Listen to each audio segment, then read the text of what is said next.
আমার খেলা যখন ছিল তোমার সনে, তখন কে তুমি তা কে জানতো?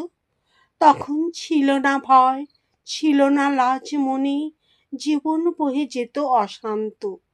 তুমি ভোরের বেলা ডাক দিয়েছ কত, যেন আমার আপন সখার মতো। হেসে তোমার সাথে ফিরেছিলাম ছুটে, সেদিন কত না বন বনান্ত। ওগো সেদিন তুমি গাইতে যে সব গান, কোনো অর্থ তাহার কে জানতো? শুধু সঙ্গে তারই গাইতো আমার প্রাণ, সদা নাচত হৃদয় অশান্ত। হঠাৎ খেলার শেষে আজ কি দেখি ছবি, স্তব্ধ আকাশ, নীরব শশী রবি। তোমার চরণ পানে নয়ন করি নত, ভুবন দাঁড়িয়ে গেছে একান্ত।